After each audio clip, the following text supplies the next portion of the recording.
안녕하세요. 책 읽어주는 찰떡이 할아버지입니다. 오늘도 이영숙 박사가 들려주는 태교를 위한 성품 동화를 계속해서 읽어드리겠습니다. 그림은 최호정님께서 그리셨군요. 오늘은 정직에 관한 동화를 읽어드리겠습니다. 정직이란 어떤 상황에서도 생각과 말과 행동을 거짓없이 바르게 표현해서 신뢰를 얻는 것을 말합니다. 정직은 가족을 단단하게 묶어주는 동아줄과 같은 것이기도 하지요. 정직과 관련된 동화 왜 꽃이 안 필까입니다. 옛날 중국의 깊은 산골에 팅이라는 이름의 소년이 살았어요. 팅은 아름답다는 뜻이에요. 팅은 꽃을 매우 사랑했어요. 팅이 심은 나무는 모두 꽃을 활짝 피웠어요. 작은 풀도 커다란 과일나무도 팅의 손길이 닿으면 마치 요술을 부린 것처럼 잘 자랐지요. 나라를 다스리는 임금님도 꽃을 사랑했어요. 임금님은 하루도 빠짐없이 정성스럽게 정원을 가꾸었어요. 울긋불긋 색색의 꽃이 아름답게 핀 임금님의 정원에는 새와 작은 동물들이 평화롭게 논일었어요. 그런데 임금님에게 큰 걱정이 하나 있었어요. 임금님이 꼬부랑 할아버지가 되었는데도 왕위를 물려줄 자식이 없었거든요. 어느 날 꽃에 물을 주던 임금님은 한숨을 푹 내쉬었어요. 휴, 정말 큰일이구나. 누가 내 뒤를 이어 이 나라를 다스린단 말인가. 몇 날 며칠을 고민하던 임금님은 신하들을 불러 말했어요. 이 나라 모든 아이들에게 이 꽃씨를 나누어 주도록 하여라. 한 해 동안 제일 예쁜 꽃을 피우는 아이에게 왕위를 물려주겠노라. 꽃을 사랑하는 임금님은 꽃으로 후계자를 고르기로 결심했어요. 전국에 방이 나붙고 소식이 전해지자 나라 안이 들썩들썩했어요. 곧 귀족의 아이들, 평민의 아이들 가릴 것 없이 꽃씨를 받으러 앞다투어 궁궐로 몰려들었지요. 내가 이 세상에서 제일 예쁜 꽃을 피울 거야. 아이들은 저마다 꽃씨를 받아 들고 집으로 돌아가 예쁘고 값비싼 화분에 꽃씨를 심었어요. 깊은 산골에 사는 팅도 이 소식을 듣고 궁궐로 가서 꽃씨를 받아왔어요. 팅은 소박한 화분에 기름진 흙을 담고 조심조심 꽃씨를 심었어요. 그리고는 이렇게 중얼거렸지요. 이 씨앗에서 어떤 꽃이 필까? 팅은 날마다 정성을 다해 물을 주면서 연두빛 싹이 돋아나기를 기다렸어요. 그러나 며칠이 지나도록 꽃은 싹도 돋지 않았지요. 이상하다. 매일 물을 주는데 왜 꽃이 피지 않을까? 화분이 작아서 그런가? 팅은 더 큰 화분에 더 좋은 흙을 담은 다음 꽃씨를 옮겨 심었어요. 그러나 여러 달이 지나도 화분에서는 아무 일도 일어나지 않았답니다.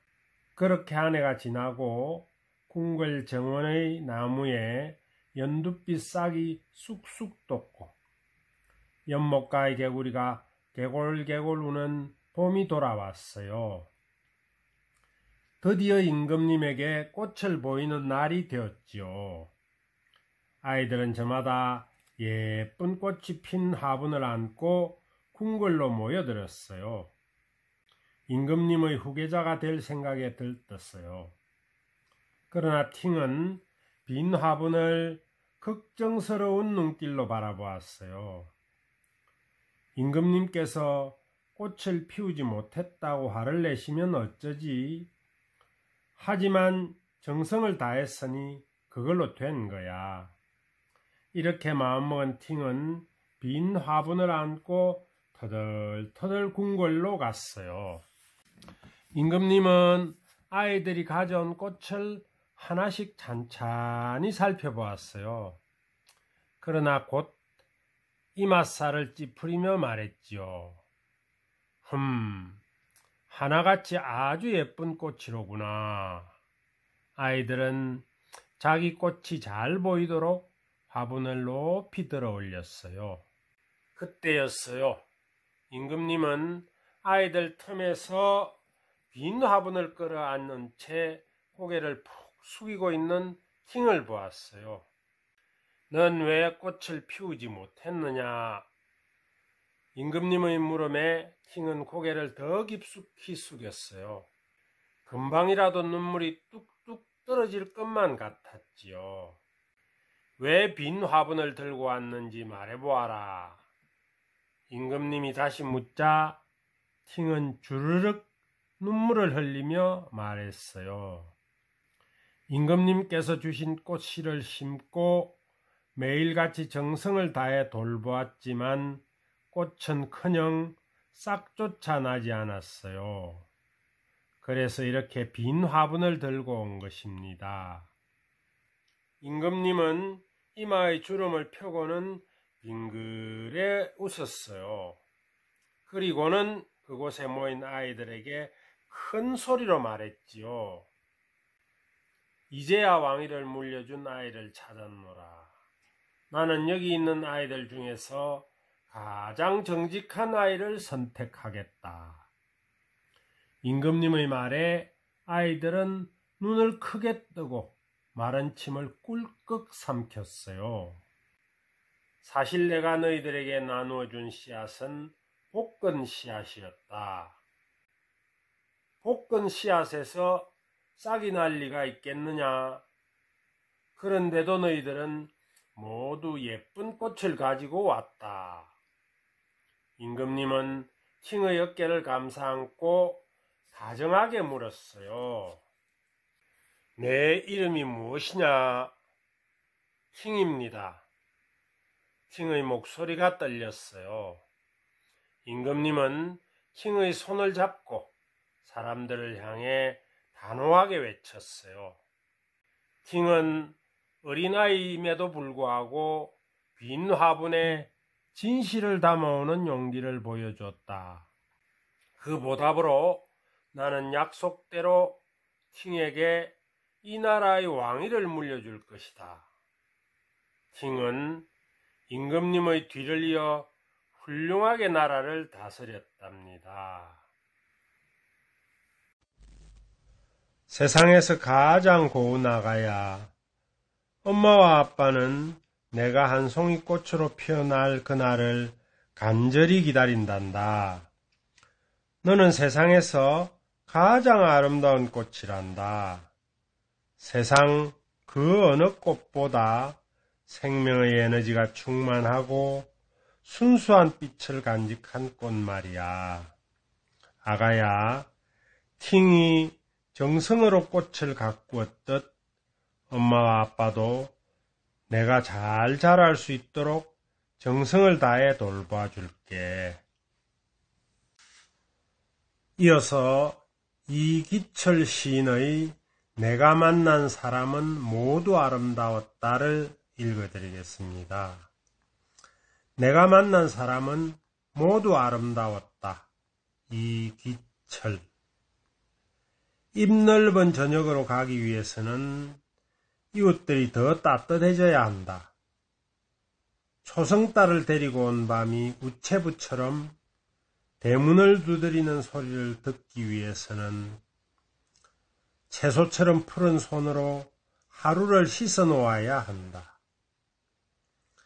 이 세상에 살고 싶어서 별을 쳐다보고 이 세상에 살고 싶어서 별 같은 약속도 한다. 이슬 속으로 어둠이 들어갈 때 하루는 또 한 번의 작별이 된다. 꽃송이가 뚝뚝 떨어지며 완성하는 이별, 그런 이별은 숭고하다. 사람들의 이별도 저러할 때 하루는 들판처럼 부유하고 한 해는 강물처럼 넉넉하다. 내가 읽은 책은 모두 아름다웠다. 내가 만난 사람도 모두 아름다웠다. 나는 낙화만큼 희고 깨끗한 발로 하루를 건너가고 싶다. 떨어져서도 향기로운 꽃잎의 말로 내 아는 사람에게 상추잎 같은 편지를 보내고 싶다.